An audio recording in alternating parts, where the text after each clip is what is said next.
kinds of in all different sorts of areas, social policy, development, crime, etc. So the capital collaboration is actually a source of information that's going to be very important for us, and I think for the development community in general, is to answer questions about what works and what is the evidence that is available to us out there before we begin thinking about a project or in the process of thinking about a project in different areas. So Howard, we're very thank you. He flew all the way from Cairo to be here with us. And so we thank you very much for accepting our invitation. And you have, what, 45 minutes? Okay, buenos dias, and thank you, Daniel, for the invitation, and thank you all for coming to listen today. So I'm going to speak about impact evaluations and the importance of using impact evaluation in thinking about what programs you fund and the design of those programs. The motivation for this is, why are we here? What is CAF for? And what you say you are for is a better future. A better future for the people of Latin America, for the poor of Latin America, through funding investment projects, made infrastructure, which are meant to bring about better lives. More market opportunities, more income, less people living in poverty, more children going further in education, more women being empowered through market opportunities, and so on. The question is, how do you know? How do you know that what you're doing really leads to those outcomes?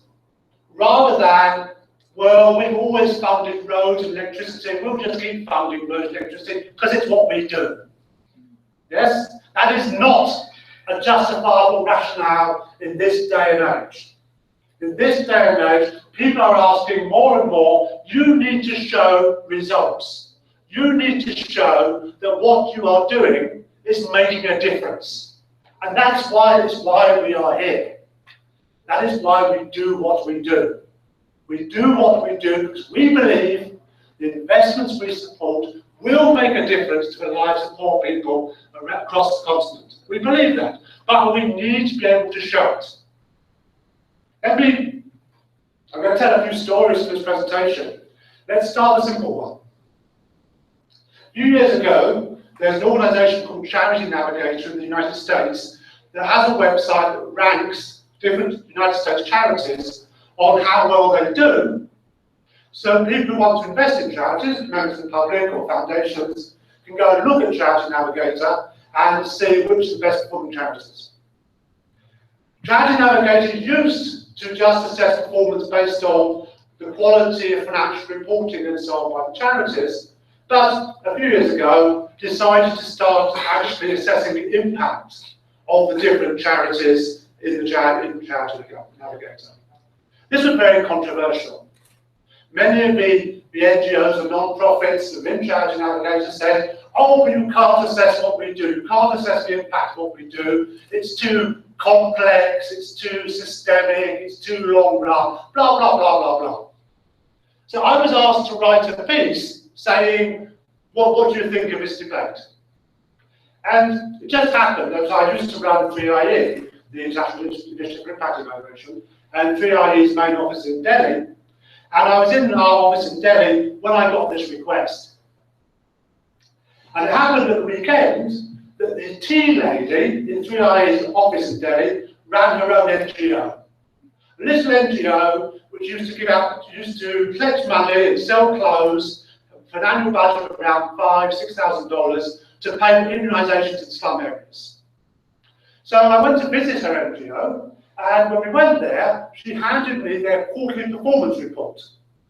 And their quarterly performance report, this tiny NGO, a $6,000 annual budget, less than most were spent to come here probably, had recorded all the immunisations they were doing, how many people were immunised each weekend when they did immunisations, what their age was, and so on. So if a small NGO with an annual budget of $6,000 can do quarterly performance reports, then what should the US charities with millions of dollars of budgets, many staff in M&E with PhDs, what should they be doing? And what should CAF be doing when you're up there lending the same amount as IDB or the World Bank across Latin America? 3 years ago, half of all IDB impact evaluations going to the board had impact evaluations. A half had impact evaluations. How many did CAF have? To the nearest 5. None. Okay? Asian Development Bank, which is quite backward in this respect, but does have mainly infrastructure portfolio like you do, put in place a results system, well, nearly a decade ago now, which counts the outputs, counts how many kilometres of road are constructed, how many kilometres of grid cables, grid extension put in and so on. At least it's counting the outputs. Can you turn to CAF's documents and say, well, how many households have been connected as a result of CAF's loans? No, you can't. Okay, so I was looking at IDB, CAF, and World Bank and saying, well, where do I put my money in Latin America, knowing I'll get the biggest bang for the buck? It's not here. Because you can't tell me what you're doing. Unless you can tell me, oh, we lent this much to that country, this much to that country, great. What did it achieve? I have no idea, and nor have you. I have no idea what your board and your managers are thinking. They're just driving in the dark with no data whatsoever on what they're doing with the money. How can you possibly manage under those circumstances? And this is nothing new. We've been down this road. So the results agenda is over 20 years old, starting with the Government's Results and Performance Act of the United States. And when that started, all US agencies were required to produce outcome documents saying what they were going to achieve. And the way most of them started was with outcome monitoring. And I'll say a bit more about outcome monitoring shortly, but basically they put in place causal change, so showing what USAID investments would achieve. So for example, in the area of economic growth, they started recording the GDP per capita growth of the main recipients of United States foreign aid, so Egypt, India, and so on. And they started this around 95, 96.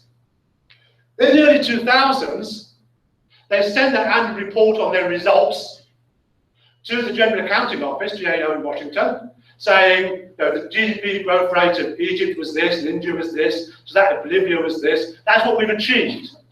And GAO wrote back saying, thanks for your report. We're not idiots. We know that when you tell us that the Egyptian growth rate was this, that tells us nothing whatsoever about what USAID investments achieved. Because outcome monitoring doesn't tell you what you achieved. And I'm going to make this point again and again and again. Only impact evaluations can tell you what you actually achieved. And that time, in the 2000s, started to see the dramatic growth in impact evaluation. I think we have a graph of. So this results agenda, the MDGs and everything, was first driven by outcome monitoring, which is important. I think you should be doing it. You should still be output monitoring, knowing how many kilometres of road you finance and how many kilometres of grid extension and how many new generation plants have been installed. You should know that, but output monitoring does not tell you what difference you're making. And in the end, that's what we want to know. That's what we need to know. What difference are you making? So let's take an example of that. It's not from your region, it's not from your sector, but it's an important cautionary tale. The Bangladesh Integrated Nutrition Project was a major investment by the World Bank to reduce undernutrition in Bangladesh. And based on the fact nutrition was improving in project areas, the World Bank decided to go to scale. It was a pilot project, but because nutrition was improving in project areas, they said, let's go to scale, a new $1 billion loan to have a national nutrition project. Now, this time, I was leading the impact evaluation program of the World Bank Evaluation Department, and we were doing a study of Bangladesh maternal and child health. So we decided to take a closer look at BIM. And I won't go into details of the graph, great detail, but just to brief what we found. We had data from midterm, and we had data from end line. And the blue bars are the impact that the program had on child height and weight. So we have height for age and weight for age. The blue bars are from the impact evaluation done by the World Bank, by staff commissioned to the World Bank Loan, by a study from Cornell University. And the green bars are reanalysis that we did in the management department. These are what we call ex post single difference impact evaluation estimates. So it's simply comparing at one point in time the value of the outcome indicator, height or weight, with the value in treatment areas, project areas, compared with the outcome in a comparison group.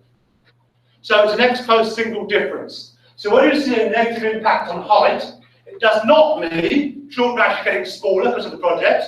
Very bad if children get smaller when you have a project. But it does mean they actually have a lower height for age in the project area than non-project area. So it's still bad, not as bad as shooting children. The impact estimates that we had show a positive impact, but it's not significant.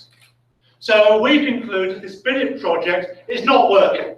It's making no difference to nutritional outcomes of the children in programme areas.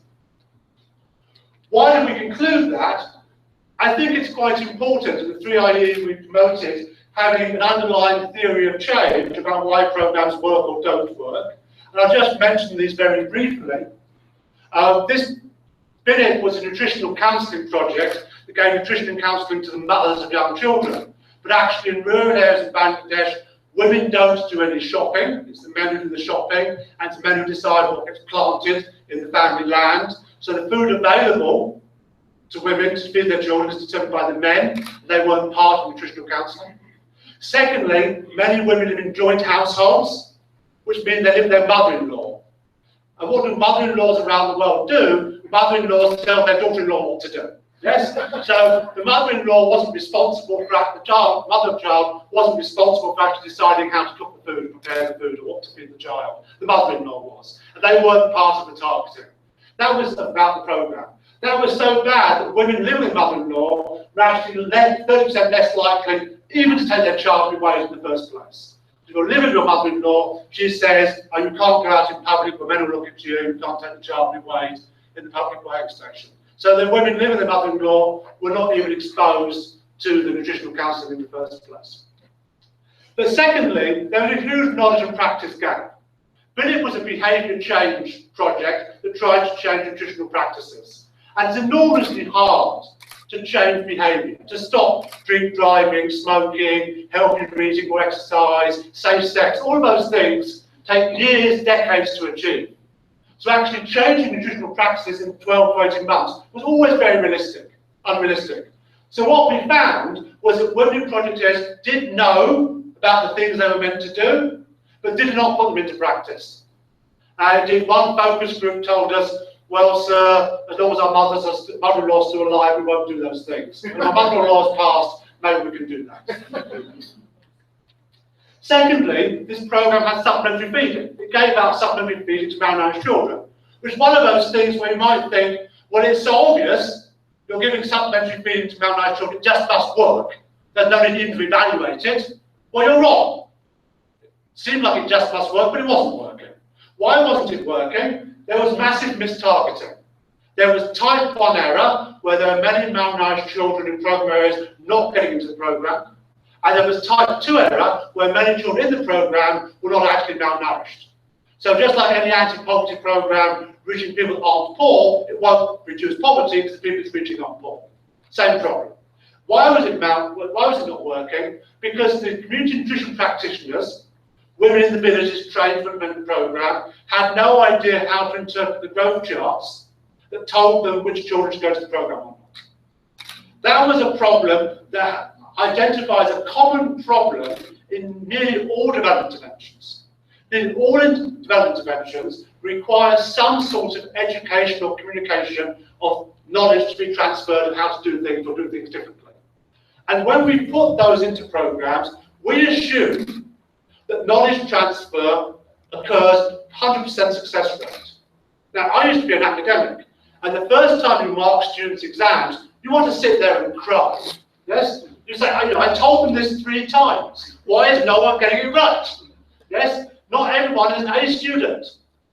People don't get stuff. Either they're playing on their mobile phones, or they're staring out the window, or they're asleep, or they didn't up in the first place, or they're just not that bright, or you're not a very good teacher, or whatever. But it just doesn't work very well. So the fact is, these village women had been to training on how to read growth charts. They were sent out to then do it, but they couldn't do it. Many development programs fail for this reason. We train people to do stuff, we assume therefore they'll go and do that stuff. They don't. Finally, you're assuming a supplementary feeding supplementary, but actually in many cases it was used as a substitute when we gave it to the child instead of their regular meal rather than supplement, or there was leakage. They gave it to someone else or sold it or other rather than give it to the child. So the causal chain analysis shows many weak and missing links in the causal chain that make it not surprising this program wasn't working. So whilst we see undernutrition was indeed declining in program areas by the solid lines, it was falling by just as much across the whole country. The decline in nutrition was nothing to do with the program. Outcome monitoring alone gave a misleading result. Outcome monitoring led the World Bank to commit $1 billion for the government of Bangladesh to borrow $1 billion to a program that was failing. That decision killed children. There's not being sort of hyperbolical about it. That decision killed children. That money could be better spent on programs that would have saved lives rather than money on a program that was making no difference whatsoever to nutritional outcomes. This stuff matters. This is not like, oh, that's a nice research project we can publish in a journal. This stuff saves lives. You need to do proper impact evaluations to know if your interventions are really working or not. So the main lesson here is apparent successes can turn out to be failures. Outcome monitoring alone will not tell you if your programs are working or not. Only rigorous impact evaluations can do that. Now, this is all some years ago. This is over a decade ago since we did this study on BINIC. What's happened since then is a rapid growth in impact evaluations.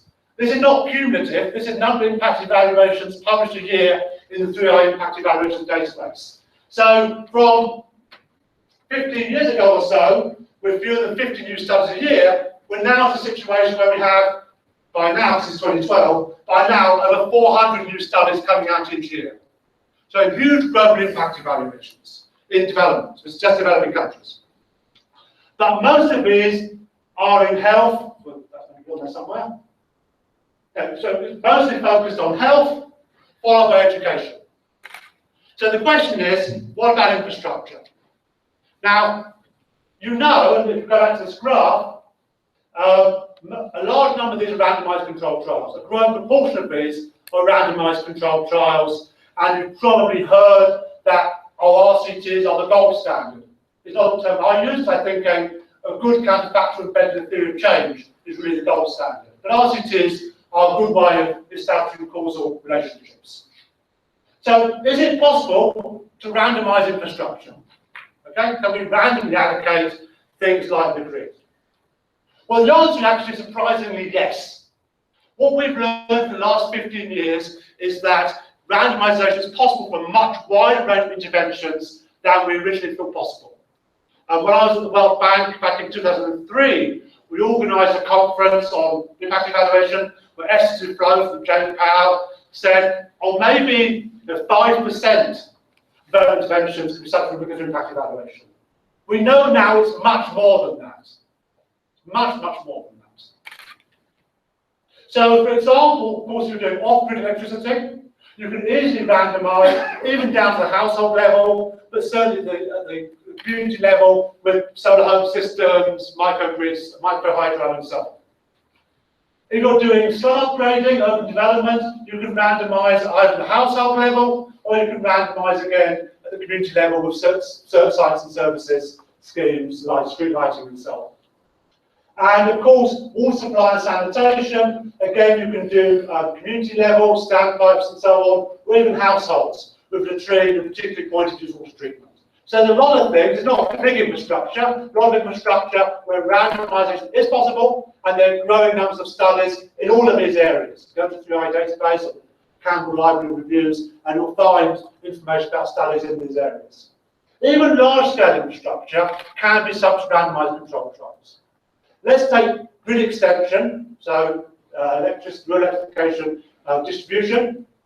So here would be your main grid extension, where you run the grid off to villages down off the line of the grid along the line of road, and you have maybe 2 communities down to a particular grid extension.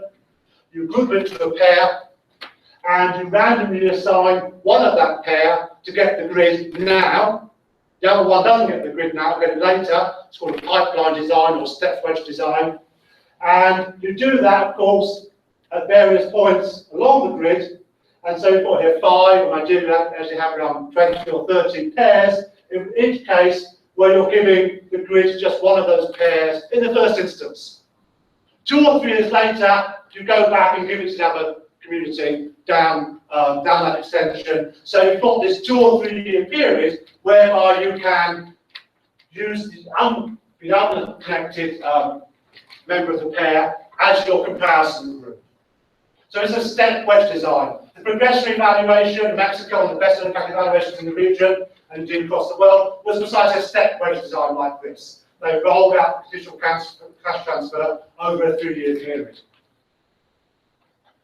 So our possible random rollout. Rural roads, of course, rural roads often have a pipeline of roads you're going to either upgrade or build, usually upgrade, and you can randomise that. There's actually a case in Mexico, a randomised controlled trial of urban upgrading. So we're going to tarmac asphalt roads in an urban area. I think they had 48 roads they were going to do. They only could afford 24 now, so they randomly picked the 24 they're going to do now. The other 24 get done later. So urban upgrading of roads has been subject to randomised control trial in Mexico. That's the sort of stuff definitely that you do. Rehabilitated pipe water supply, again, you can easily randomise that. Secondary or tertiary irrigation canals, again, you can randomly irrigate the order in which you upgrade stuff. Of course, you can also examine policy reform. It's not so much the area that CAF's been involved in, but it's certainly an area you should be interested in. A very interesting study done by JPAL, funded by 3IE in India, was looking at the system of regulatory control of pollution. And they randomly allocated different inspection mechanisms for pollution control and found the new system, what's an A/B design, comparing the new system with the old system, found the new system gave more accurate readings of pollution measures and consequently led to less pollutants being emitted by the plants subject to the new inspection regime. So definitely regulatory framework can be randomised. Agricultural water pricing was a non-experimental study funded by 3IE showing in fact the adverse effect of water pricing in West Bengal, where the secondary market for water got basically disappeared as a result of water pricing, and the government of West Bengal actually moderated its policy of water pricing in that case as a result of the study. And the Gujarat case has been adopted by other states now. So these are examples of studies also that make a difference to policy. Again, we're not doing this as a research enterprise, we're doing this to change policy, improve welfare, improve life, reduce poverty and so on. We can of course randomise pricing. So the subsidy for the connection charge remains the case in every country. With rural electrification, you get, as a stylized fact, 20% of households in connected villages remain unconnected after 20 years. I looked at data in many countries, including Peru. After 20 years, 20% of households remain unconnected. So if you want to reach the poor with the best electricity, you need to subsidise the connection charge. You can look at willingness to pay and ability to pay through subsidising the connection charge, and you can randomise that. And this is being done now. You can randomise the amount of the subsidy. You can give vouchers for utilities, for roads and bridge tariffs, for using transport services. So, for example, a randomised control trial in Malawi is looking at the impact of improving rural roads on market activity by experimenting with the cost of using improved transportation by giving vouchers on a randomised basis to using transport services. So lots you can do to try and get at measuring the impacts. And you can very quickly have subsidies as well. You can use something called encouragement design. Encouragement designs are particularly appropriate for large-scale infrastructure, because when you've got a facility that everyone has access to, not everyone uses, then you can use an encouragement design. So everyone's exposed to treatment, like a bridge or a road being there, but not everyone is using it. So you randomly assign some encouragement to use that treatment. It might be encouraging firms to export to the new port facility. You give some sort of encouragement to use that intervention.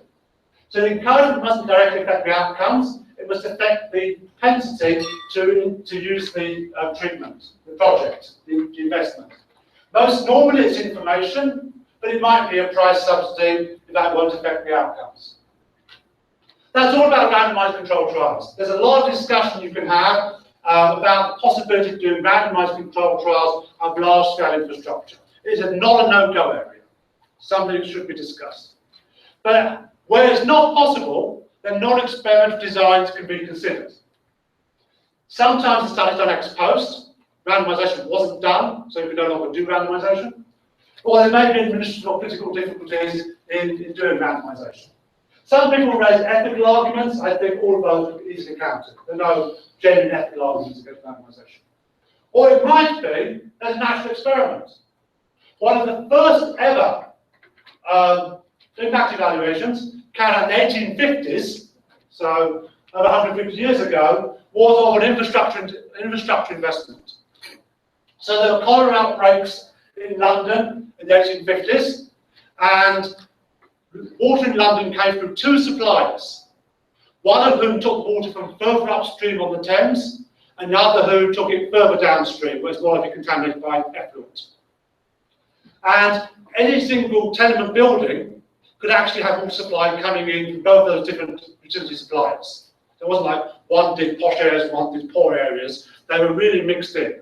And when John started his study, he actually went on to establish what we call balance, making sure that the two different sets of households receiving water from the two suppliers were basically the same in terms of other characteristics. And what he showed that was households getting water from the more upstream contaminated water source were far more likely to get cholera than households getting water from the other source, which is further upstream, further downstream near the source, and less contaminated water. That's clearly establishing the link between the water source and getting cholera or not. So it's a natural experiment. The more recent example is water privatization in Brazil, where it was spread out across provinces over time and not an equal rate, so that by comparing infant mortality in privatized areas compared to unprivatized areas, the authors could see whether privatized water supply actually improved child health by reducing mortality. As I said, this stuff is about saving lives, and found that water privatization did reduce child mortality because of more efficient service delivery and so on. You can use ex post designs. Instrumental variables, which are a regression-based model, have been used for large-scale infrastructure, most notably for dams in India by Estiflow and Rohmpandi, and roads. There are many cases now, instrumental variable studies to evaluate the impact of roads, both rural roads but also larger trunk roads. Or you can use propensity score matching, which is a technique where you make a new comparison group using a statistical matching procedure. So all of these can be options where randomization is not possible. There will be a credible design for your project. It's not, you don't need to know what that design is. You just need to know there is a way to evaluate this project. I just need to go and find someone who's willing to talk with me through what the evaluation questions are and think of a way of getting that evaluation done so we can actually link this investment to welfare outcomes that matter. Because again, that's what it's about. And it's just about being able to measure the outcomes that matter in your program areas. No big deal if you're doing that anyway. And then measuring those same outcomes in an untreated, comparable, non-project area. It's really not rocket science. It's really quite an easy thing to do. At the very least, you can do difference in difference with some sort of matching. That's going to be better than just doing pure outcome monitoring. Gives you a more credible estimate of impact. We've just continuity. Running out of time.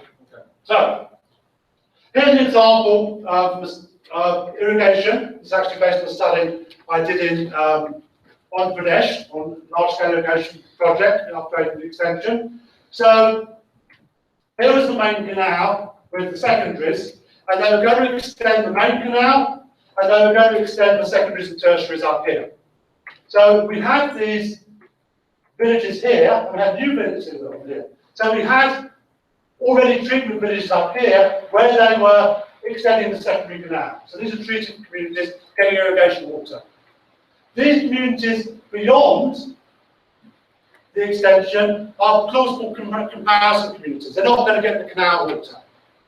We can't get any communities the other side of the canal. It was a very hilly area, very different ecological zone. So it really wasn't plausible to take communities on this side of the canal, but it just wasn't a similar area. So it's okay, let's look at villages just beyond the reach of the canal.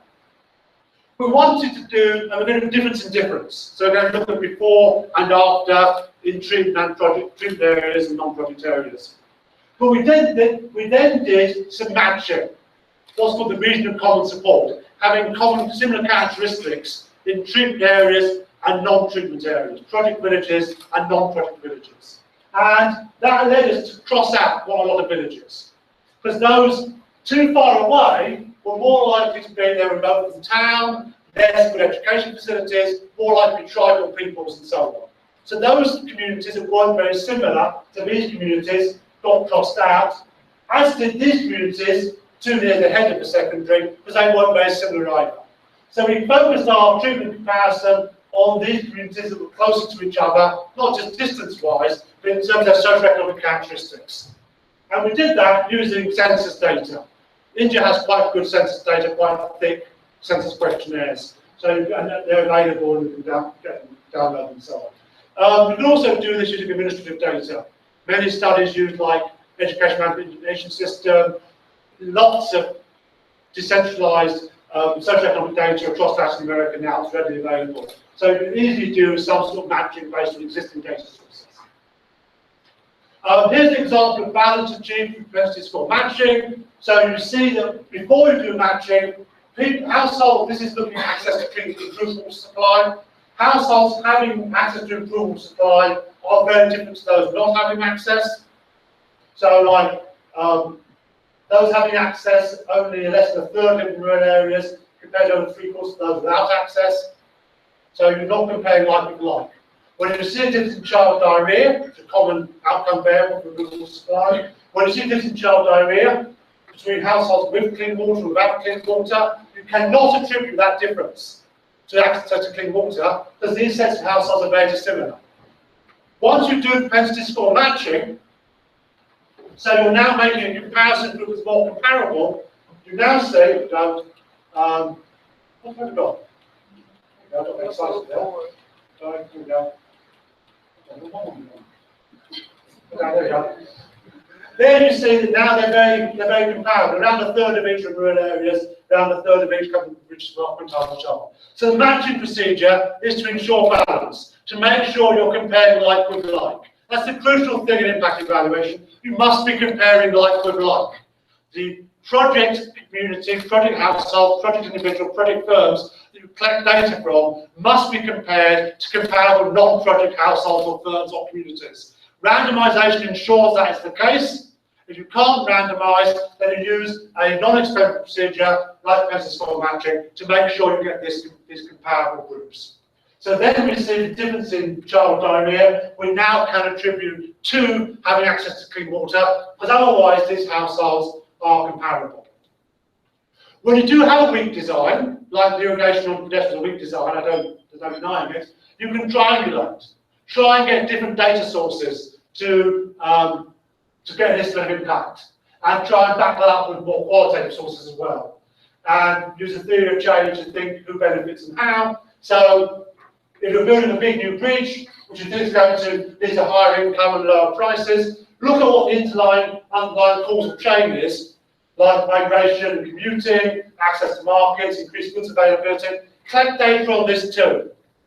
Don't do an impact evaluation that just collects this. You need to collect these intermediate variables as well. So you'll be testing the causal chain. So for some reason, maybe there were no landmark opportunities. So this didn't work, it's called the train. You'd like to know that. So on to irrigation, we had our own survey, looked at double difference between treatment control areas. I showed you the picture.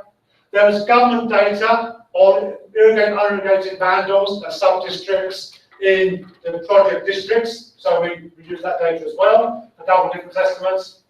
And we had a baseline report of project and non-project areas, now some single difference estimates. And we got expert opinion. And all of these agreed that you had paddy yields around 2.5 hectares, 2.5 tons a hectare of rice without irrigation, and around 4 to 4.5 tons per hectare with irrigation. That compared with 7 tons per hectare in the project appraisal document. The project appraisal document massively overestimated the benefits of this investment by saying, oh, we'll get 7 tons per hectare. I spoke to these experts, the irrigation industry in Andhra Pradesh about that, they just laughed. There's nowhere, anywhere in Andhra Pradesh can get 7 tons per hectare out of our ground. It's just not possible. But it was in the World Bank project document, the project proposal, saying that the benefit stream was based on 7 tons per hectare. Because of construction delays, it took 20 years for any farm to receive 1 drop of water from this project. And because the yield was much less than anticipated, the pre-appraisal rate of return on this project was 26%. The ex-post re-estimate, including these factors, was -2%. Makes a big difference. What about large-scale infrastructure? It won't always be the impact evaluation is the question you want to answer. No one is saying, I'll start doing impact evaluation and drop everything else. It's not the case. I think you should be doing output monitoring, you should be doing process evaluations, you should be looking at the quality of construction, you should be looking at time and delivery, you should be looking at cost effectiveness, value for money, and so on. All of these things are important, not just impact evaluation. You would have made some ex-ante cost-benefit analysis of saying what you think the benefits are going to be and the costs and so on. At least what you can do is do the best available double difference. The best available double difference makes some assumptions about what would have happened in the absence of investment. Now, the alternative, which is normally done, is outcome monitoring. It just looks before versus after and attributes the whole chain to the project. That is wrong. Outcome monitoring cannot tell you what difference the project made. You have to do some sort of counterfactual, what would have happened in the absence of the project. So at least think about the best available double difference. If it's based on national trends, trends in other countries, whatever, something else gives you a best available double difference to go beyond before versus after. And because of these large-scale infrastructure projects, you may well need to use CG modelling to actually get the national or these regional effects of these investments. And there are examples. There's one in Brazil that we published in the Journal of Effectiveness a few years ago, on impact of roads in Brazil, using a CGE. So in summary, we need impact evaluation to properly allocate resources and to justify the investments. If you're not doing this, you don't know if what you're doing, at the end of the day, has made a difference to people's lives. If you want to sleep at night, you should be finding out what's the evidence, what I'm doing is really helping. When you look back in your career after 40 or 50 years, here's what I did, I guess, we look at your career, 40 years, did what I do make a difference or not? You don't know. Okay, some bus time is running out. So we need to find out pretty quickly if what we're doing is really making a difference or not. Randomisation is often possible. It's a far greater number of interventions can be subject to some sort of randomisation, encouragement designs around policy questions, even access to infrastructure than we thought possible. So of the event intervention itself can be randomised, or a policy issue, or use an encouragement design. If not, there will be a non-experimental method of some sort or other that can be used. I just don't accept that, oh, there's no way you can do an impact evaluation for this project. There's always something you can do that is better than nothing. Now, doing nothing tells you nothing. That's all we can say. So let's do something that tells us something with some degree of confidence. If we have to use quick designs, buttressing and triangulation, And you can apply the same principles to large-scale infrastructure. You can't say, oh, it doesn't apply to what we do, because it does. So thank you very much. If this got you excited, come to the What Works Global Summit in London in September. We know some of you will be there to hear more about organisations around the world who are doing this already, and what this Global Summit is mainly about. How do we use evidence from these studies to improve policy, improve practice, improve programme design, and so improve lives? Thank you.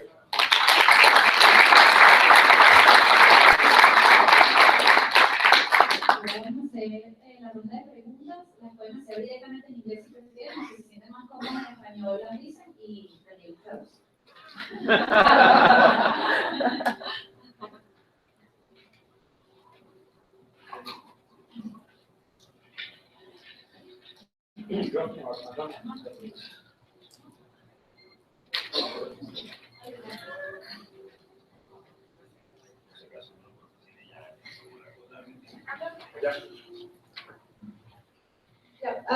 My question is about the pipeline design you mentioned. Do you have any experience on how to treat that, the political side of that? Because in experience in Argentina, at least, all of these projects come with a lot of political importance. And so to do pipeline design of interventions is kind of hard. So any experience on how to deal with that? It's always going to be a challenge to sell impact evaluation politically, but actually many of the objections you'll come across can be countered fairly easily, and there are a number of arguments that you can use. The first is that nearly all interventions are rolled out over time. Okay, so it's not the case that any intervention actually is universally available from day one of the project. It's rolled out over time by some sequence of others. So with a pipeline design, what we're saying is you're going to reach the same people, the same population you plan to reach.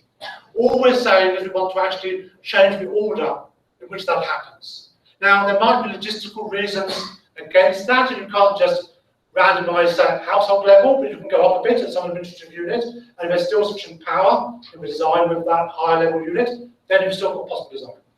The second is that when you've got an intervention reaching many different units, then you don't need to actually affect the whole project. So let's take an example. So I was in South Africa with me talking to the Department of Human Settlements, which is Slant Grade, and they had 800 settlements they planned to reach over a 5-year period. Okay? So what I said was, well, actually, of those 800, so 650 of them, so 3/4 of them, all of them, you basically do what you're planning to do.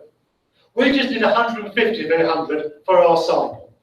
Okay? Just a few of them. It's just 650, you're doing what you like. So no interference at all. Of 150, we're still going to reach all 150 of those 5 years. We just want to have a say in the order in which they're treated. So it's only affecting a small part of the project anyway, because most of it's going the way they planned. And the second is, you're going to reach them all, but you're just going to change the order in which you do it. So sometimes, like in Mexico RCT, it simply was a fact that you've got, well, you can only reach 24 out of the 48 on your list. You're only going to reach, which is not pipeline design, it's a no treatment control. You're only going to reach for half of them anyway, so let's randomly pick which they're going to be. I don't want to come in, just one final point on that. The other possibility is what I call a raised threshold design, where you say, okay, we're targeting 30 communities to reach this project. That's what we've got money for. We're going to reach 30 communities.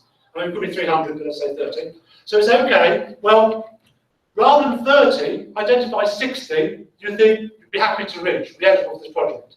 Then let's randomly pick which 30 of those 60 you go to.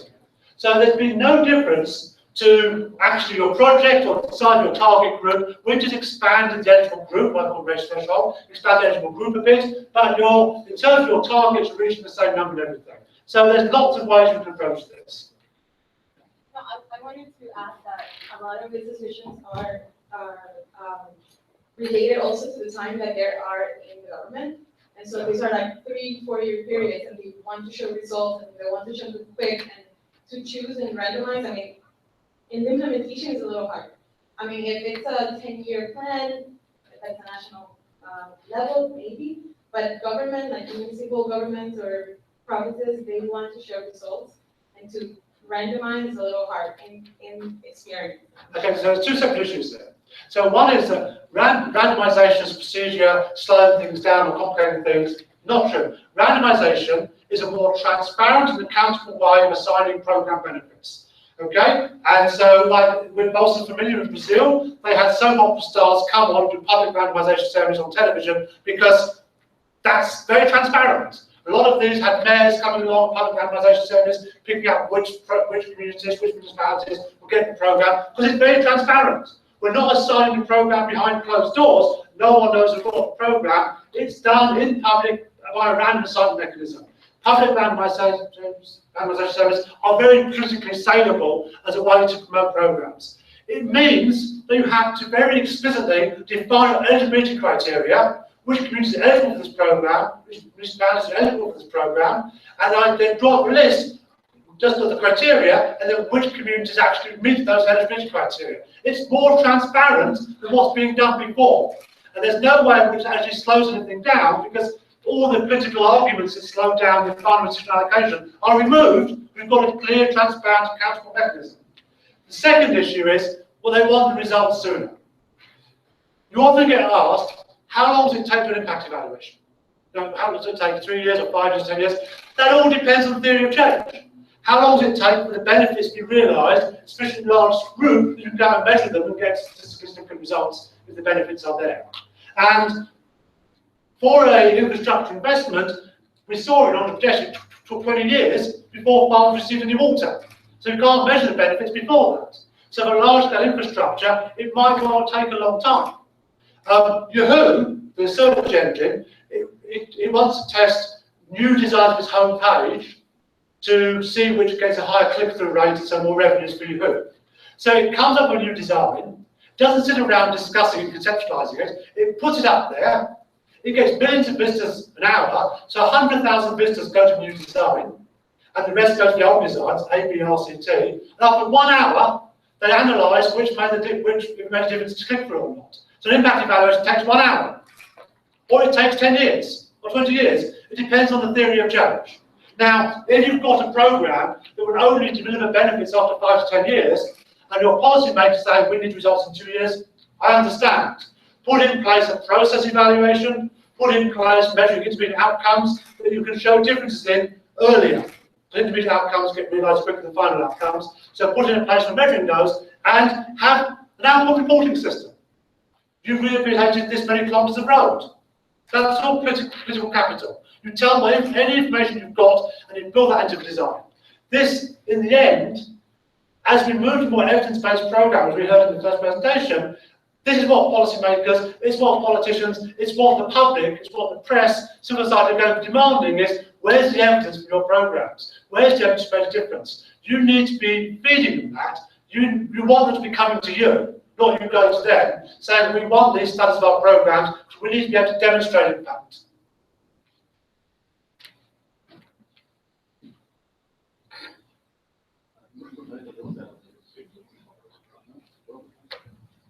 Thank you very much. I like very much your presentation because you actually, describe a whole menu of things that we can do to provide more evidence of innovations and learn from that.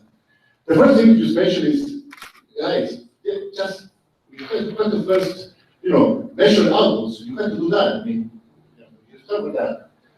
Of course, this is not the way to know the impact of that, but the first thing to do that. When you come to evaluation, you mentioned randomization. For many reasons, is the best thing you can do, the best, more credible methodology. But there are other ones, and you describe a lot of things that we can do. So again, we have a menu to offer the policymakers, and even for the big infrastructure things like airports, like that's very done. And you said it's difficult to think about how to do it at evaluation. You just said, well, a double difference could help. Even make the policymaker think what the result would have been if there was no airport. That tiny question asked for the policymakers It's just different. It makes things different. You see, so this is important. And you mentioned another methodology for this big project, which is I like it, general behavioral analysis, because I suppose that for that you need to assume that an airport or big projects, etc., will have like seasonal aggregate effects, so you can then somehow put in a general behavioral model. I would like to have some examples of that if you could elaborate on that, because usually we didn't think or you see that for evaluation, and maybe for infrastructure, effects on trade and investments. That would be one way to do this. Okay, thank you. So let's take a really nice example. As Daniel mentioned, I live in Egypt, and as some of you may know, the Egyptian government recently built a second Suez Canal. So there's a new Suez Canal parallel to the existing one that's been there 150 years. With the idea being now boats can go both ways at the same time, so they can double the traffic. And they thought that would happen almost immediately. And it hasn't. The traffic's barely increased at all.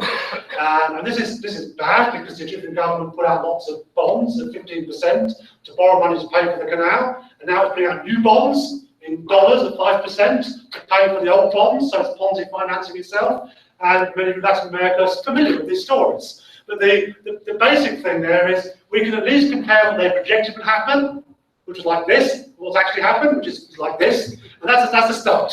Yes?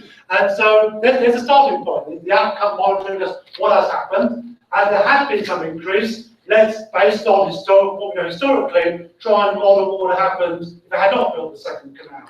And so there's things you can do. Now, what's the general improvement effects? Because they're building up a whole new industrial area around Suez, around the Port Said, around where the canal is. And so that's meant to have employment effects and so on, which won't realise nothing else happens because they're putting lots of infrastructure investment into this.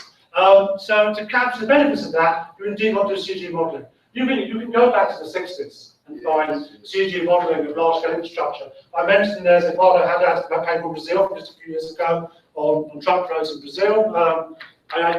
Nothing else comes to mind straight away, but there's lots there. Why CGs ought to be getting a new lease of life is that when you do a CG, there's lots of assumptions you have to make, and everyone who's worked on CGs knows that. But you can better calibrate those assumptions with impact evaluation estimates. So what differences road make to traffic levels, or to access to markets, or access to health, and so on. We have a social accounting matrix augmented with social indicators. Well, then you can actually get data from double difference impact estimates at least, to try and get better calibration of those behavioural response parameters in this CGE. So there's a lot can be done, and I think that you will see some resurgence of that. But just be aware of the assumption-driven nature of these models, and do enough sensitivity analysis around those. Do you have an example of an impact evaluation that could help to get the results to the people, and why? So can you just say you can have an Do you have an example of an impact evaluation that doesn't work? Doesn't the result? Not because it's a problem in the implementation, technical problem, perfect randomized evaluation. That could help to get the results to the people. Do you mean they found no impact, or we found it just couldn't get the results? Get the results. You couldn't demonstrate. Yeah, I'm not getting. Because there are many studies that show the intervention didn't work. My rule. Do you get to the impact evaluation? Yes. It still didn't work. We did the study, it didn't work properly. Sorry. You are designing a new program, a new policy, you are talking to the Ministry of Education, and you start to get an impact evaluation. All are agreed. Yes. We start to do randomized control trial. We start working, but due to the impact evaluation, we cannot get the result. Okay. Is that possible? So if I'm understanding you, let's answer any question I think you might be asking. So it's very possible to have an RCT and everyone agrees to it, and it doesn't work out. And the common problems will be that you've got agreement at the top level, but not lower down. So that when you try and implement it lower down, there's opposition from municipalities or local government workers involved in the program, and they do something that makes it not work, either by not follow your random assignment, or by following a random assignment, but then actually contaminating the control group, not to get anything. In Nicaragua, there was an example of the conditional cash transfer program where the governor actually gave a comparative program to the CCT to the control group, precisely because it was the control group. So there's a problem of contamination. There's a paper by Marcus Regards to the World Bank on failed randomized control trials. So you'll find many examples, there are many things that go wrong. The most common is a contamination problem, where the comparison group doesn't remain a comparison group. There are ways around it if you monitor it properly, but not always. Sometimes the design is sabotaged, there's nothing you can do. So there's possibly some non-experimental design you can use instead, but not always. Sometimes it won't work out. So certainly, so let's take Learning Challenge Corporation. MCC started out planning to do impact evaluations, prepping randomized controlled trials of all of its projects when it first started out. It soon, DIME, the World Bank, I'll come to that tomorrow. DIME started out wanting to do randomized controlled trials of everything. They soon found out maybe it's half. Maybe half of our programs we can do randomized controlled trials, the other half will do something else. They then found out, and certainly MCC I know because they've documented it, of the ones they started, about half came to fruition. The others didn't work out for some reason or another, and they downgraded them or changed them to being process evaluations or impact evaluations. So there's a learning curve out there, and there's a quite a high rate of them not working out. Go with a plan B. If you go with a plan B, you're more likely to have a salvageable impact evaluation. There's now a lot of learning, I think, from people like MCC and DIME about when they don't work. So I'll carry on with the same question tomorrow and ask, well, what was your plan B? Did you manage to save some of things? Yes. Thank you, Dr. White, for the presentation. I would like to know your opinion about the Professor Ricardo Hausman from the Harvard University position and critique about RCTs. And he explained his critique saying that with RCTs, we can only make evaluations of 2 or 3 designs.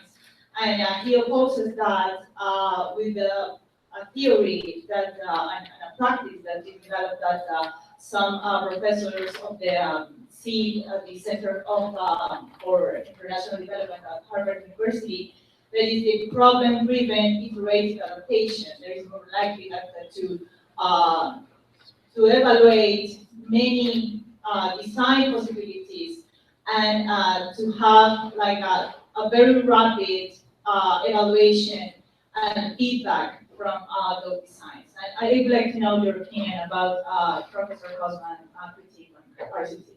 So, first, it's not a critique of RCTs, because I agree you should be doing adaptive learning impact evaluations. So that's what DIME should be doing. I don't think DIME should be doing is large-scale, first-generation doesn't work designs. They're not worth it, they're not worth $1.5 million like they're spending on them. The smaller-scale adaptive learning impact evaluations, which you do over a 6 to 12-month period, and then you adapt the design and try it out again and learn from that. I think that's a very good thing to be doing, and the IDB, the MDB should be doing more of it. So certainly DIME, the World Bank, and IDB should be building that into their programs more. So you should have a separate research arm doing bigger impact evaluations, answering first-generation questions, does it work, but also second-generation questions about different ways of making it work better. But then most of the DIME resources, which build into the operations, should be adaptive learning impact evaluations. But they are RCTs. So there's nothing against RCTs. It's a question of what of RCTs you want to do. So through IE, we did fund a program of what I would call adaptive learning impact evaluations around HIV. It's funded by Gates Foundation. A set of impact evaluations of 6 to 12 months over demand for male circumcision, and experiments from 6 different ways to produce demand for male circumcision. Now we've gone to scale, we're successful, and are doing evaluations to scale of those same programs. So I don't disagree with that at all. It's not a critique of RCTs.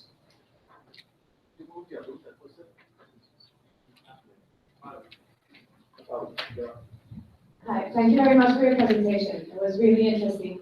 I have a question about smaller, very small scale interventions. I work in the productivity sector of CAF, and a lot of the questions we have about whether they work or not. We have very small budgets on technical cooperation, and a lot of the times we have, maybe we intervene a population of 5, 10 firms or companies or foundations, and they have, and they're very tailored.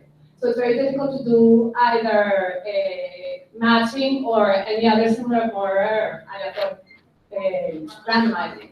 So I was wondering if you could tell us, in that case, when you have a smaller budget, a very small population, and interventions that are very tailored, what you would recommend that we use? Okay, there are two separate issues here. One is we have programs with small budgets, so no point spending even 100,000 or 200,000 impact evaluation because it dwarfs the project budget. Again, that's the wrong way to look at it, because you have a portfolio of these projects, and the portfolio is 10 million or 20 million, whatever, and you want to do an impact evaluation of maybe 5 or 6 of those programs to assess, is this general approach working or not?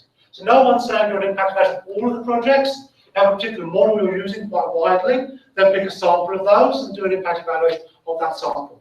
Oxfam GP, an NGO, was randomly sampling 30 projects a year to impact evaluations. It's an NGO doing a random sample of 30 projects a year to impact evaluations to see if the program is effective or not. So this sort of sampling approach to doing random evaluations might work for you.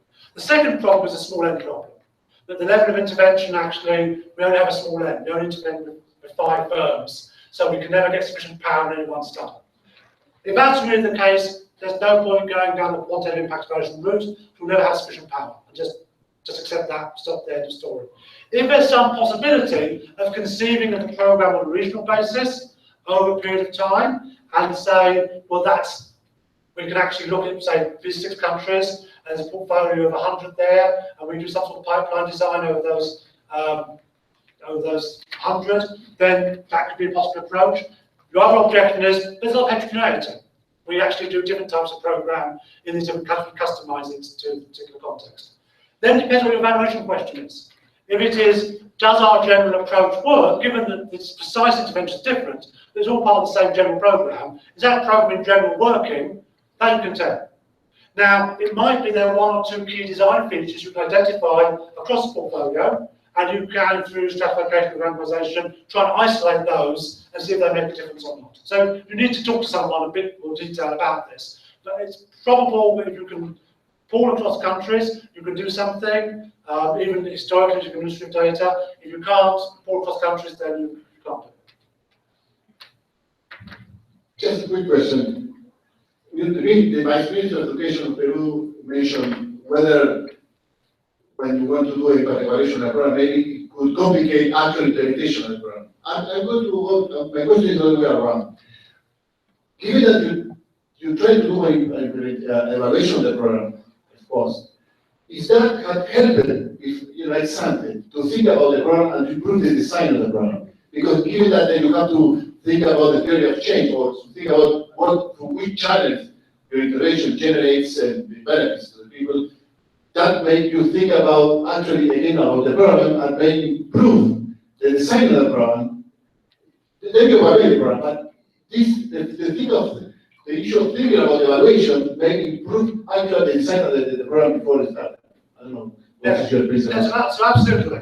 So I have this device called the funnel of attrition, which is a sort of heuristic device for thinking about project benefits.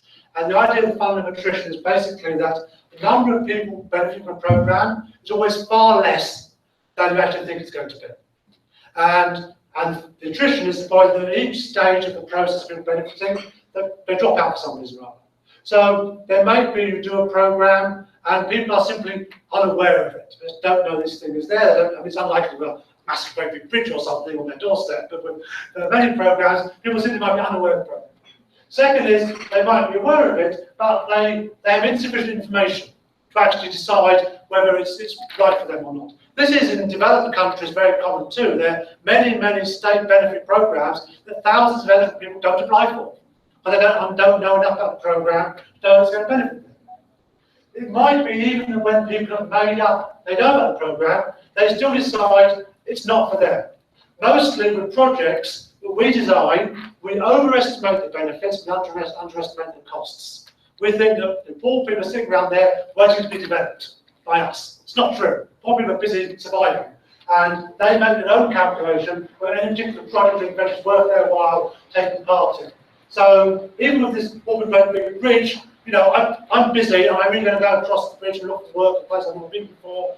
I don't know, I'm not sure about this. So they may just not take part. And I've worked mostly in Africa and Asia, but still in those contexts, if you don't get small community leaders on the side of a project, it's not going to happen. Okay? Because without their support, then people are going to be suspicious of the project. I mean, rumours are very common. So one study we financed again by J-Pow in Bangladesh, there was a rumour going around that these plates that are doing as incentive were poisoned in some way, going to sterilise girls, they're trying to convert them to Christianity, productivity were beaten up. In Africa, you can take blood samples just doing health tests, there are rumours of vampires, very common. Okay, so all these rumours go against project working, stop them taking part. Then if they want to take part, they need some sort of complementary inputs. Okay, there's a new bridge, I want to produce crafts for market or pots for market, I don't have any tools, so it's no use to me. Yes? Or you want women to take part in this, their husbands won't let them, they have done anything to empower women in this project, so it's not going to happen. So I would say on average, every 100 people who benefit from the project, in reality only around 10 do. Yes? So it's far less than you'd expect. Now, this is part of the theory of change discussion that actually can make a difference. So most projects don't have a good theory of change. We did evaluation with rank one, but it should be done by the project science. And when you ask people, well, who's going to benefit, and doing a theory of change actually is largely an empathy exercise, put yourself in their shoes, the intended beneficiaries, see it from their perspective, and think how they're going to come to know about the intervention, how they're going to perceive it, how they're going to actually think it's worth their while or not. And you do that, then you start seeing, well, we hadn't thought about that. I mean, school feeding programs. Oh, get more children to school. Well, how will parents without children in school know about the program? Oh, we hadn't thought about that. Yes, we need to think. Bangladesh, and there's so many things. Why didn't we think of this? Why didn't we think about mother-in-law? Why didn't we think about fathers? There are so many things that you come to your attention when you start thinking about theory and change that can improve programs. Absolutely. Bueno, está súper interesante el debate y para cumplir con la agenda vamos a seguir con la presentación de Daniel y luego del break si quieres vamos a seguir discutiendo con las ideas que están súper buenas.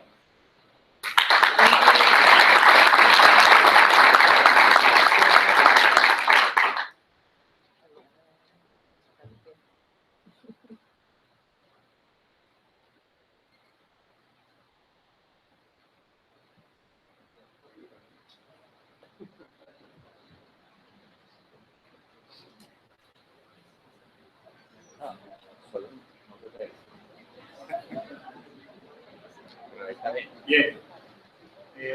¿Se oye? Sí, un poquito más lejos.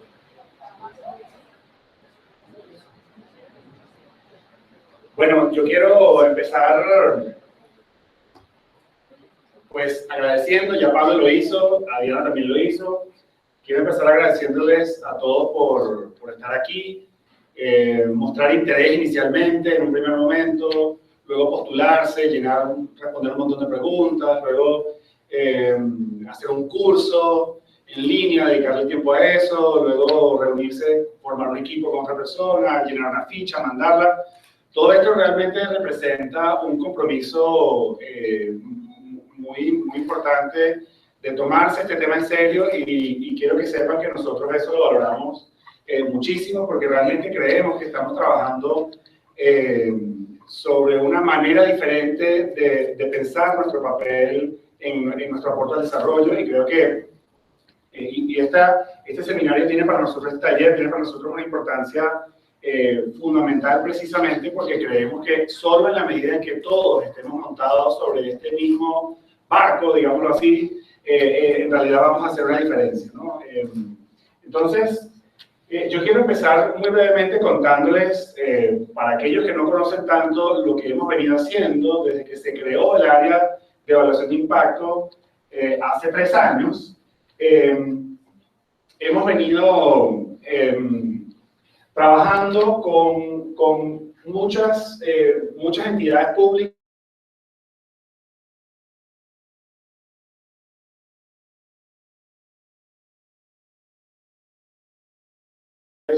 locales, nacionales.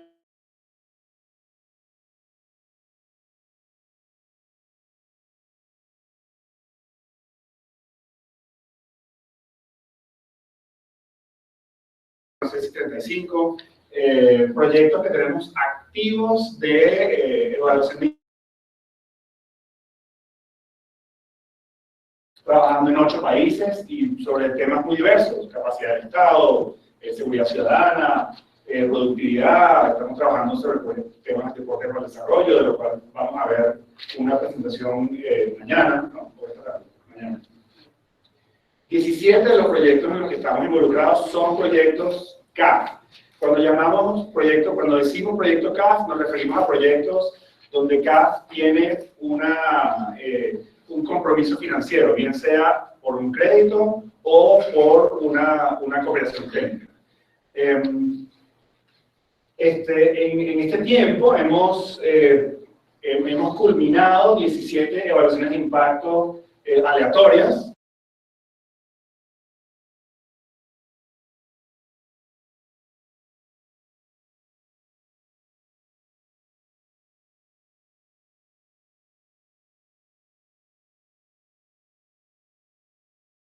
A nuestros socios académicos, que son nuestra garantía de calidad científica. Tenemos socios académicos que colaboramos con alrededor de 20 socios, 20 que están basados en las universidades.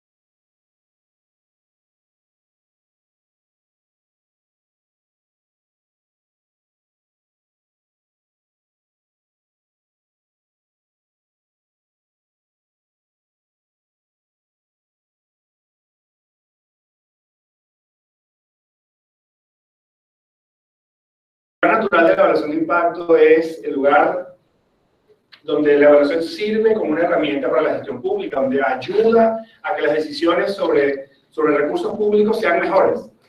Y ese es el lugar donde tradicionalmente no ha estado. Y esto justamente está como en el centro de la filosofía de la evaluación de nuestra propuesta de evaluación de impacto, cómo es la evaluación de impacto en CAF y cómo creemos que debe ser la evaluación de impacto no solamente en América Latina, sino en el mundo en desarrollo.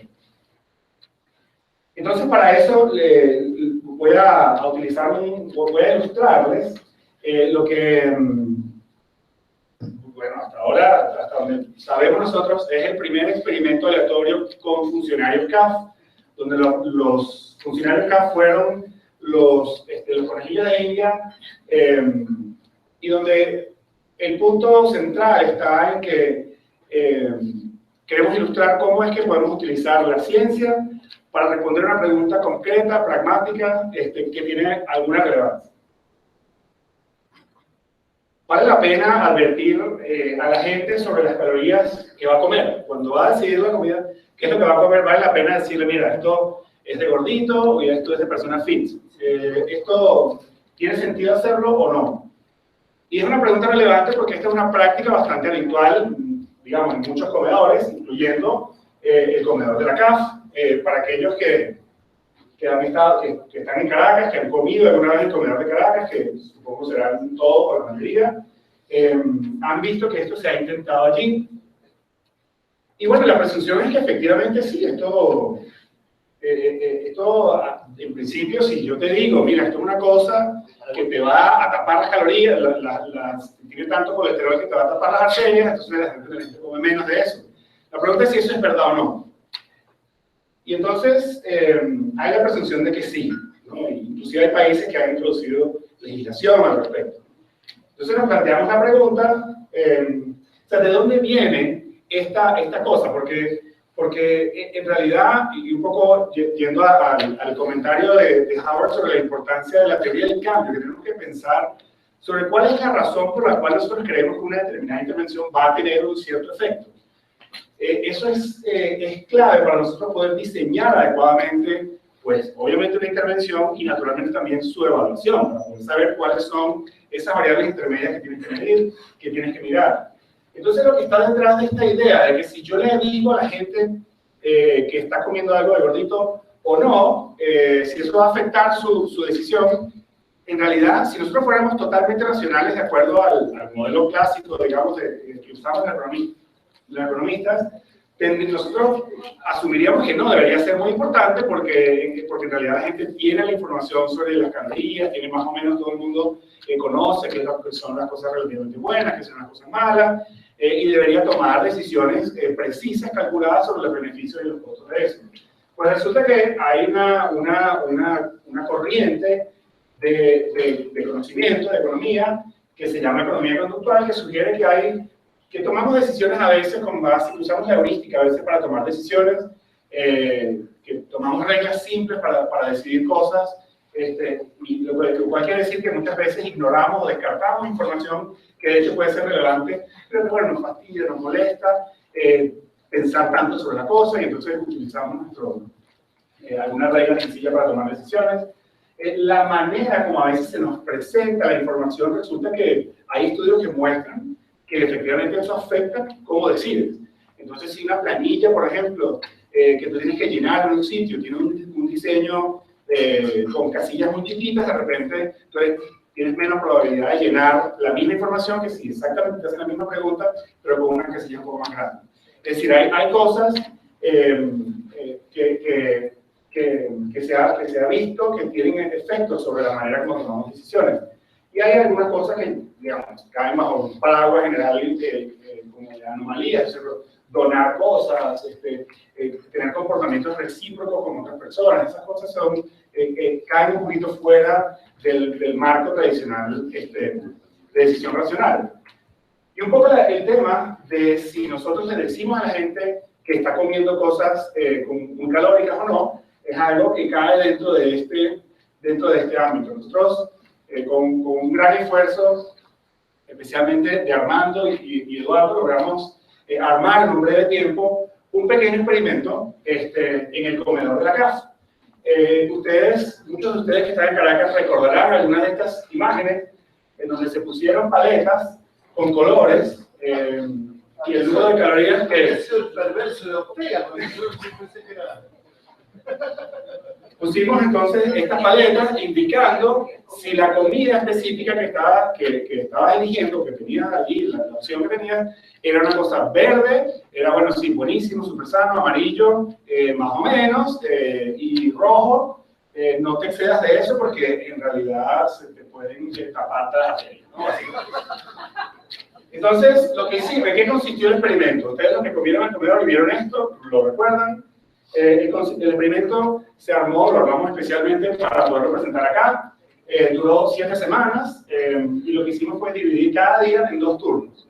El turno de almuerzo digamos, entre 12 y 12:45 y luego entre 1 y 2 de la tarde. Tuvimos entonces, en 7 semanas, son 20 turnos. Esos 20 turnos los seleccionamos al azar, la mitad de ellos, para poner las paletas y la otra mitad en los otros 35 turnos no pusimos las paletas. En realidad, para ser exacto, estuvo 19 abril metido allí, entonces son 68 turnos. Entonces asignamos a tratamiento, poner las paletas, a la mitad 34 y de la otra mitad. Y lo que hicimos fue medir, algunos de ustedes recordarán que había un chico parado al lado de la cajera con una cosita tirándole el plato a todo el mundo. Bueno, esa era la persona que estaba contando las calorías que cada uno se estaba comiendo con cada tipo de comida que tenía. Entonces, bueno, ¿qué pasó? ¿Qué aprendimos de esto? Bueno, resulta ser que la notoriedad de la información sobre lo que estás comiendo resultó que hace que las personas consuman 20 calorías menos en proteínas. Es decir, la gente elegía un poco más pollo a la plancha en vez de carne con salsa. ¿Okay? 17 calorías menos en los contornos, es decir, en vez de patas fritas o yuca o ese tipo de cosas, elegían más bien los vegetales que estaban en el contorno, con una probabilidad un poco mayor. En general, toda la explicación se concentra en elegir con más probabilidad el plato que tenía la paleta amarillo. Ese es digamos, o sea, no es que la gente pedía mucho más el verde o mucho menos el rojo. Bueno, obviamente que sí, un poquito más el verde, pero reducía el rojo y aumentaba realmente el amarillo. Ese es un poco el... Sin embargo, al mismo tiempo que pasó esto con la proteína animal que nos ofrecen allí y los contornos, al mismo tiempo pasó que la cantidad de calorías y postres aumenta en alrededor de 22 calorías. ¿Ok? Entonces la gente decía, bueno, dame ensalada rallada en vez de ensalada verde, o dame el quesillo en vez de la fruta. ¿Ok? Y los hombres, en este caso, este efecto de aumentar, de pedir más ensalada rusa o más ensalada rallada, esta con ensalada, era más importante para los hombres que para las mujeres. Entonces, bueno, para resumirles todo esto, les quiero mostrar los números brevemente. Esto es lo que vemos del efecto en las proteínas. Esto es en los turnos habituales, digamos, donde no había las paletas, y esto es con las paletas. Entonces, bueno, en total, una reducción de calorías en el consumo de la proteína, más o menos para hombres y mujeres es relativamente importante, como se ve allí. Las calorías en los contornos también, para hombres y mujeres también se redujo, un poco menos para los hombres que para las mujeres. Sin embargo, vemos que en las ensaladas aumentó el consumo de calorías al mismo tiempo. Y en los postres también aumentó. Entonces, bueno, ¿qué pasó al final? Pues al final es que el efecto, cuando tomas en cuenta la totalidad de las calorías, el efecto es más o menos nulo. Porque estamos hablando de que un almuerzo típico en el comedor de la CAF son alrededor de 1.200 calorías. ¿Okay? Para aquellos que creen que comen 2.000 calorías al día, están muy equivocados, comen mucho más. Y solo en el almuerzo de la CAF se comen 1.200 en promedio. Y el efecto de tener las paletas en promedio es apenas 0,74% de reducción. Eso no es estadísticamente significativo y evidentemente, más que estadísticamente, lo importante es que económicamente no es significativo. Esto es irrelevante. En el caso de las mujeres hay un efecto un poquito mayor que para los hombres, en donde de hecho se ve que el efecto neto termina siendo positivo, aunque muy cercano a cero. Entonces, ¿qué es lo que pasó aquí? O sea, aquí evidentemente lo que ocurrió, es que lo que parece estar ocurriendo aquí, es que la gente dice, bueno, la información está, bueno, perfecto, yo sé que voy a pedir pollo a la plancha porque estoy viendo ya que está el cochino con salsa, ternita, y entonces acá te digo, no, yo voy a pedir pollo a la plancha, pero déjame pedir la ensalada de papas. Es decir, la gente pareciera estar compensando. Entonces, las calorías que se ahorran en una cosa se las gasta en otra. Y en un neto termina más o menos consumiendo la misma cantidad de calorías. Obviamente que aquí podríamos decir, no, bueno, pero es que el mix de las calorías también es importante, porque no es lo mismo que tengas más calorías que vengan de la mayonesa a que tengas más calorías que vengan de la carne. Entonces, bueno, sí, eso es algo que es una dimensión que no hemos investigado, que no hemos analizado, pero en todo caso ya nos muestra que por lo menos en términos de la cantidad total de calorías que la gente consume, esta intervención en el contexto del comedor de la CAF no parece tener un efecto particular. Ahora, ¿por qué esto es relevante? ¿Por qué hicimos esto y por qué lo queremos comentar hoy? Porque la pregunta es si esto nos sirve para algo. ¿Nos sirve para tomar decisiones o no nos sirve? ¿En qué otros contextos podríamos aplicar cosas similares, iniciativas técnicas similares para mejorar la calidad de la gestión, no solamente la nuestra? Porque esto es una decisión de gestión interna de la CAF, ponerlo en las paletas, obviamente.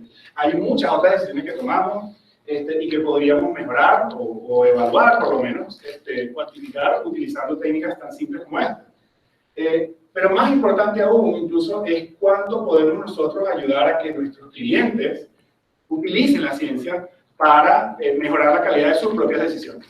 Y esto es algo que está en el centro de nuestro mensaje en los países y con los policymakers con los que estamos trabajando, y creemos nosotros la razón por la cual hemos tenido una receptividad muy grande.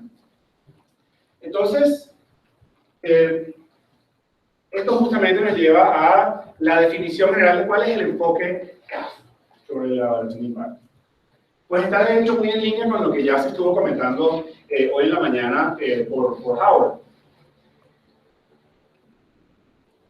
Lo primero, o sea, alguien comentaba, creo que era Angie, decía algo sobre la resistencia política. A veces no me van a aceptar hacer un diseño, el pipeline design, porque entonces yo no puedo dejar fuera temporalmente a uno, por otro, y entonces hay temas políticos, el horizonte temporal.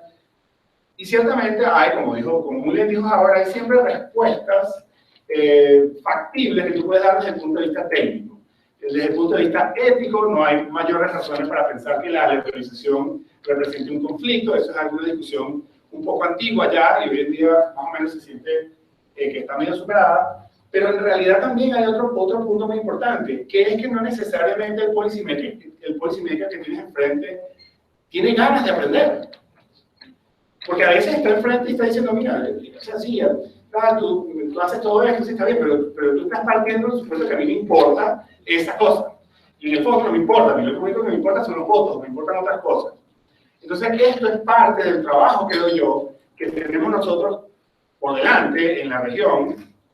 Es la razón por la cual nosotros organizamos un seminario como este, solo con funcionarios públicos al final del año pasado en México, es para tratar de llevar un mensaje a la región de que este tipo de cosas realmente son importantes para mejorar la calidad, porque en última instancia la evaluación de impacto ayuda a que la rendición de cuentas de los policymakers para con el ciudadano sea mejor. Y en la medida en que esa relación de rendición de cuentas sea realmente relevante para el policymaker, es entonces cuando van a empezar a estar más interesados en utilizarlo como una herramienta para mejorar la calidad.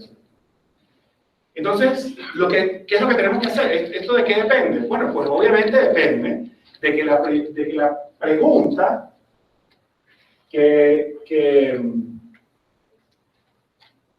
depende de que la pregunta que nosotros hacemos en el programa de investigación, en la agenda de investigación, sea una pregunta relevante para la gestión, sea la pregunta que le interesa al policymaker. Ese es como el primer paso, porque la prioridad, justamente, es el aprendizaje que ayuda a mejorar la calidad de las decisiones. Entonces, el ejemplo del comedor es obviamente una ilustración del tipo de cosas que se puede hacer, pero estamos haciendo cosas por el estilo en muchas otras dimensiones, y le voy a mostrar un ejemplo en un momento. Entonces,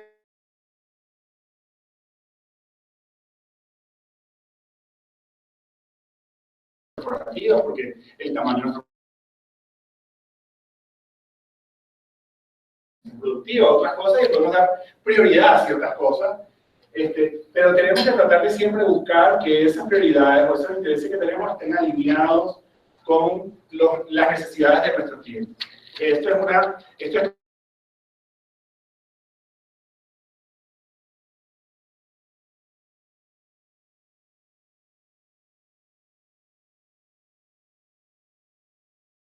ahora porque todos hicieron el curso de JPAL, tomaron el examen, aprobaron, tal, muy bien.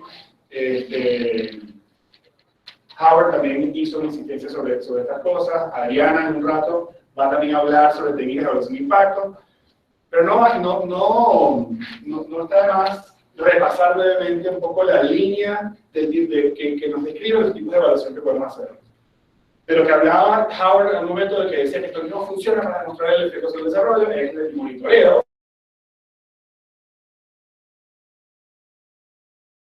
Los procesos que se están llevando a cabo en la implementación de un proyecto, monitorear la ejecución, monitorear qué tanto se ha hecho realmente las actividades que se habían planeado. Obviamente eso es algo muy importante, pero tiene un valor.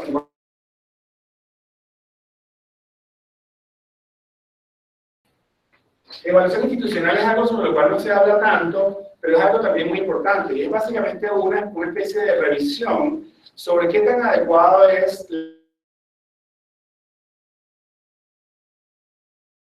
su gobierno corporativo, digamos así, para llevar a cabo de una manera sostenible el programa que se propone llevar a cabo. Eso es algo que también se puede hacer.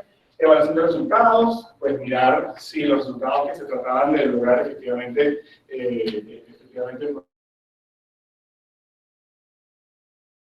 se observan.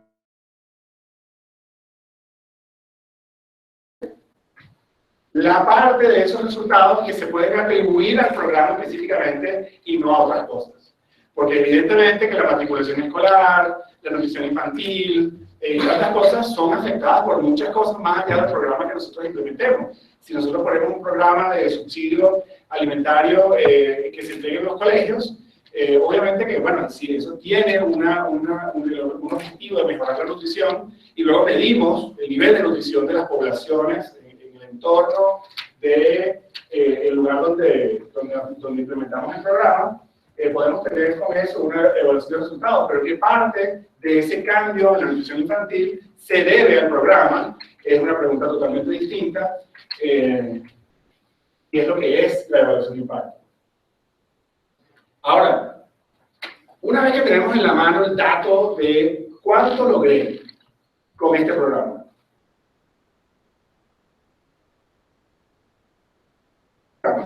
puedo hacer entonces una comparación de cuánto aumento de la nutrición infantil, por ejemplo, logré por cada dólar que invertí en el programa. Y eso es esta evaluación costo-beneficio, que es una buena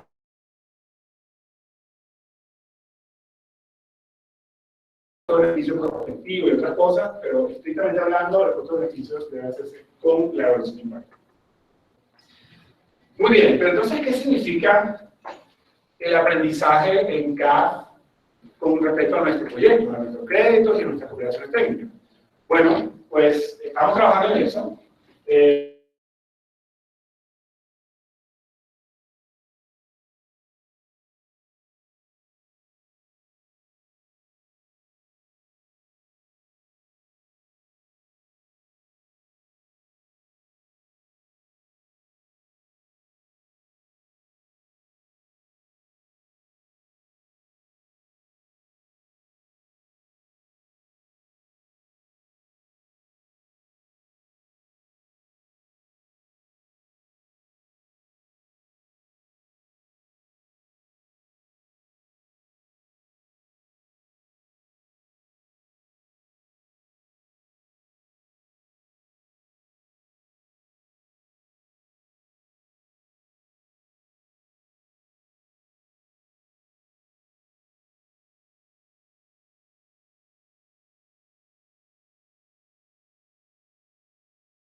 en las decisiones que están tomando nuestras contrapartes solitos y en nuestras decisiones también, nuestras decisiones de asignación de recursos.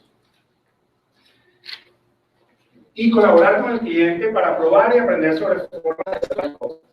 Y esto tiene que ver con lo que mencionaba Diana, con la respuesta que le dio Howard a la crítica de Ricardo Hausmann a estos temas de evaluación de impacto y aprendizaje. El punto es que nosotros no solamente, y de hecho tenemos una iniciativa que estamos tratando de promover de una manera muy fuerte, que hagamos evaluaciones de iniciativas de gestión pública. ¿Okay? No solamente iniciativas de política pública, sino de gestión. Lo del comedor es una iniciativa de gestión, como de unos recursos que tenemos en la CAF que podríamos usar de una manera u otra, entonces lo evaluamos. Les voy a mostrar en un segundo un ejemplo de esto, y ya tenemos, de hecho, hicimos hace un par de semanas, un evento acá en Bogotá,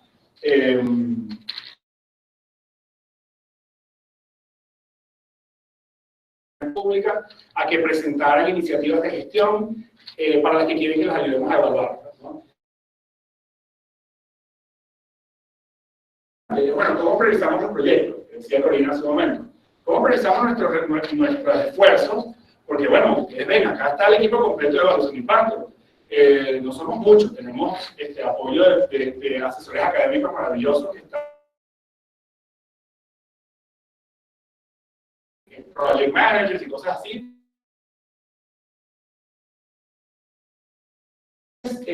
Estamos en fase de prueba de un protocolo para la selección de cuáles son los proyectos de crédito en los cuales nos vamos a involucrar más. Es sencillo.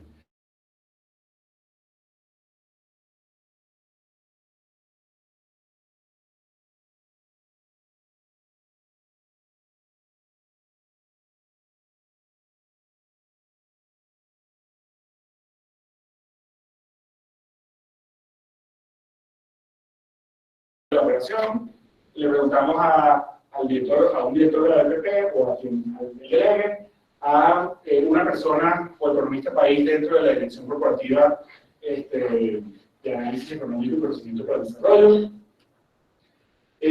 y también al Ejecutivo país o el representante, dependiendo de quién sea más adecuado en el momento determinado. Y lo que hacemos es que a cada uno de esos le pedimos que nos dé de 1 al 10 qué tan importante cree usted que es que hagamos A, una evaluación de impacto de este proyecto, B, una evaluación de resultados, o C, una evaluación cualitativa. ¿Okay? Estas son las 3 opciones que en este momento le vamos a preguntar a cada uno de ellos. Entonces, los puntajes de toda esa gente se suman, y dependiendo del número que nos dé, entonces decidimos continuar o no continuar involucrados en la siguiente fase de la conversación. Es decir, nos plantearíamos entonces asistir con el equipo que se conforme a la misión de evaluación, o sea cual sea el siguiente paso que corresponde. Siempre será exactamente eso, ¿no? Y esto, un poco, ¿para qué? Porque esto nos va a dar a nosotros, como la medida de la prioridad corporativa que tiene esa estrategia de aprendizaje particular,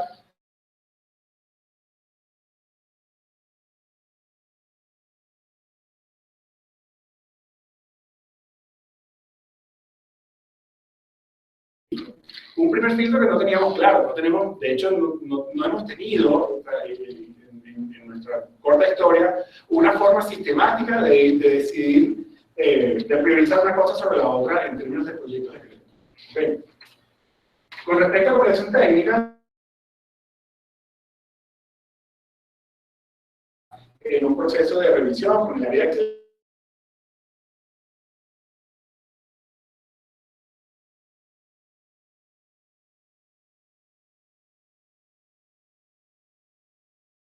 va a haber un espacio para las cosas que vienen en el pipeline. Mucho antes de que se presenten al comité, vamos va a haber un espacio para hablar sobre que pueda haber sobre esas operaciones, ¿no? Y la intención es obviamente identificar allí oportunidades de aprendizaje conjuntamente con las áreas para que ese elemento forme parte de la conversación de los ejecutivos responsables con su contraparte, para que forme parte de la conversación interna, etc. Muy bien. Bueno, obviamente,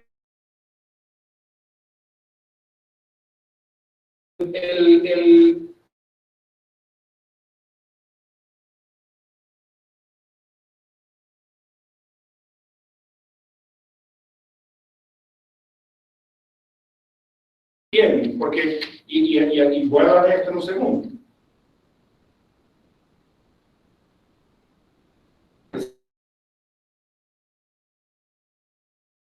Ofrecer en el contexto de sus operaciones este servicio como algo que puede estar atado al propio proyecto, o que puede ser algo independiente con el mismo cliente, porque mira, si quieres este servicio, este producto financiero, también, pero hay esta otra cosa que también podrías hacer si te interesa, y es una manera que hemos visto que puede agregar bastante valor a la relación que cada uno de nosotros tenemos con los clientes.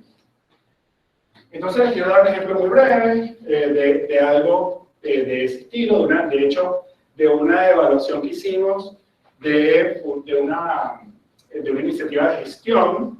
La DIAN es la agencia de recaudación de impuestos de este país, la agencia nacional. Ellos nos preguntaron, nos dijeron, queremos que nos ayuden a pensar qué instrumento de gestión de cobro sirve más. Mandarle cartas a la gente, mandarle correos electrónicos o visitarlos con un tipo con un chaleco y que los amenace.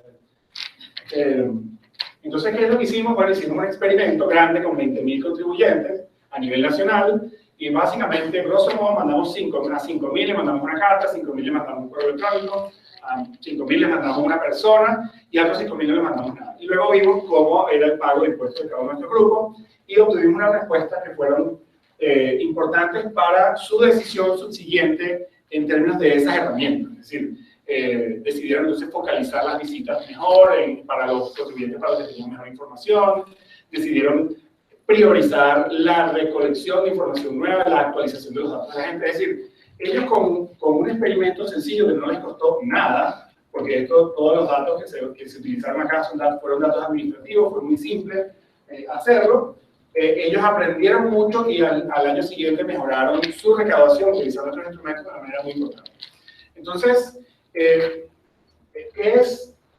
dónde viene el hecho de que de la resistencia que hay, que ha habido, al tema de evaluación de impacto que mencionaba Angie? ¿Y cuál es este contexto en el que nos movemos para el posicionamiento de la evaluación como una herramienta de gestión?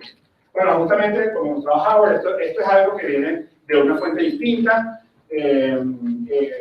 Arranca de un poco antes y es acumulativo, y quizá el grupo de estudios es un poco diferente. Aquí básicamente la historia lo que muestra es efectivamente el número de evaluaciones de impacto de la región ha ido creciendo de manera exponencial, apenas llega hasta 2011, pero eso obviamente que es más grande. Pero el gran problema de esto, entonces uno diría, maravilloso, el cuerpo de evidencia sobre el cual tomamos decisiones está aumentando exponencialmente. Estamos mejorando muchísimo. Pues, el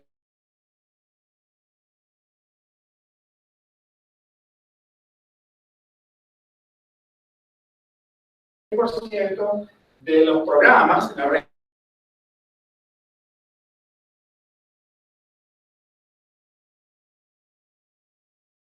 el gobierno se involucraba en apenas 4% de ellas. Es decir, todas estas son evaluaciones que vienen impuestas desde afuera. Son cosas que están que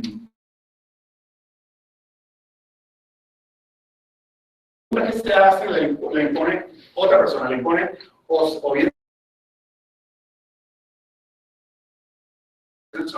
han sido cosas impuestas por organismos multilaterales como condicionamiento al otorgamiento de crédito o la asistencia financiera.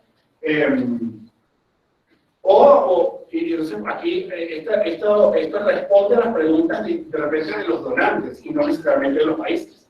Esto es un gran problema, porque nada nos dice que las cosas, que estas evaluaciones que las preguntas que estas evaluaciones están respondiendo son las preguntas realmente que el Policy Maker tenía en su momento determinado, porque la mayor parte de ellos no están involucrados en eso. Esto es una manera un poquito drástica de pintar la fotografía, no es tan exactamente así, en cada caso varía un poco. Que nosotros vemos. Entonces, esto lo que implica es que la visión predominante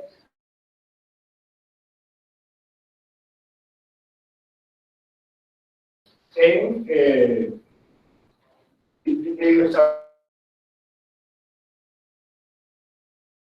laterales que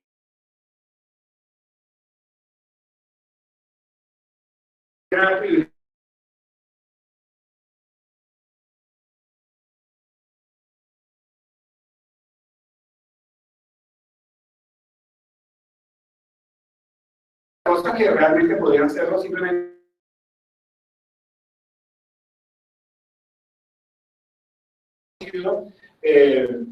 haz esto porque si no, no te doy la plata, o bueno, déjame ver cómo te estás portando. Esa sensación de sentirse evaluado desde afuera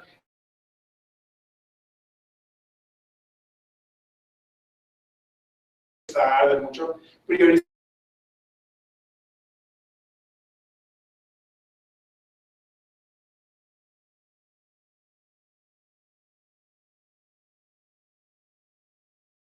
el mindset de la evaluación de impacto como rendición de cuentas a un donante, porque en realidad a quien tiene que rendirle cuenta del gobierno es a la ciudadanía.